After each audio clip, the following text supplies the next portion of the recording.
حضرت انس رضی اللہ عنہ روایت کرتے ہیں کہ میں نے نبی علیہ الصلوۃ والسلام سے زیادہ اہل و عیال پر مہربان کسی اور آدمی کو نہیں دیکھا. کسی کو زندگی میں اتنا مہربان اپنے اہل و عیال پہ نہیں دیکھا جتنا مہربان میں نے نبی علیہ السلام کو اپنی فیملی کے اوپر دیکھا ہے.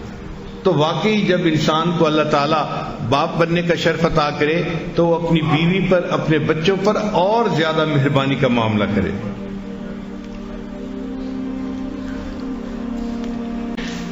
نبی علیہ السلام تشریف فرما تھے. سیدنا حسن رضی اللہ عنہ تشریف لائے جو نبی علیہ السلام کے نواسے تھے. تو نبی علیہ السلام نے ان کو دیکھا، ان کو اٹھایا، ان کو سینے سے لگایا اور ان کو کس کیا. تو ایک صحابی تھے اقرا بن حابس رضی اللہ تعالیٰ عنہ، وہ حیران ہو گئے. اے اللہ کے حبیب صلی اللہ علیہ وسلم، میرے تو 10 بچے ہیں اور میں نے تو کبھی کسی بچے کو اس طرح پیار نہیں کیا.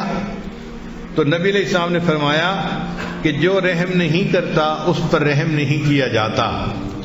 یعنی اگر تم بچوں پر رحم نہیں کرو گے تو اللہ تعالیٰ تم پر رحم نہیں فرمائیں گے.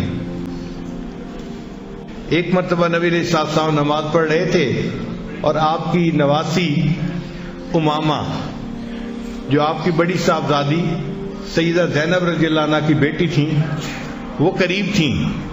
تو نبی علیہ السلام نماز پڑھتے ہوئے جب قیام کرتے تھے تو اس کو گود میں اٹھا لیتے تھے، اس چھوٹی بچی کو، اور جب سجدہ کرنے لگتے تھے تو اس کو زمین پہ بٹھا دیا کرتے تھے.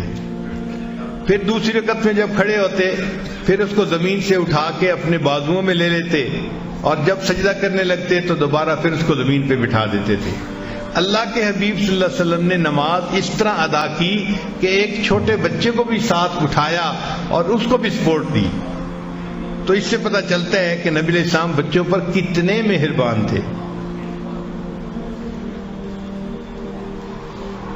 ایک مرتبہ اللہ کے حبیب صلی اللہ علیہ وسلم نے نماز کی جماعت فرمائی تو پھر جلدی مختصر نماز پڑھ کے سلام پھیر دیا اور پھر فرمایا کہ میرا دل چاہتا تھا کہ آج میں لمبی نماز پڑھتا، مگر ایک بچے کے رونے کی آواز آئی تو میرے دل میں خیال آیا کہ جو بچہ رو رہا ہے اس کی ماں اگرچہ نماز پڑھ رہی ہوگی مگر اس کا دل تو تڑپ رہا ہوگا، تو ماں کی تکلیف کو دیکھتے ہوئے میں نے نماز کو کم کر دیا.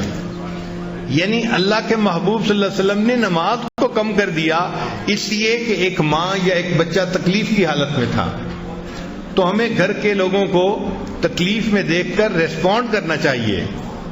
یہ نہیں ہے کہ ہمارا تو اس سے کوئی واسطہ ہی نہیں ہے. ایک مرتبہ اللہ کے حبیب صلی اللہ علیہ وسلم حضرت حسن رضی اللہ تعالیٰ عنہ کو اپنے کندھے پہ اٹھا کے لے جا رہے تھے. اب ایک صحابی نے دیکھا تو بڑے حیران ہوئے کہ نبی علیہ السلام نے اپنے مبارک کندھوں پہ ایک بچے کو بٹھایا ہوا ہے. تو دیکھ کے وہ کہنے لگے کہ اس بچے کی سواری کتنی اچھی ہے. جب اس نے یہ کہا تو نبی علیہ السلام مسکرائے اور نبی علیہ السلام نے فرمایا کہ سوار بھی تو بہت اچھا ہے نا. سواری اچھی ہے تو سوار بھی تو بہت اچھا ہے نا.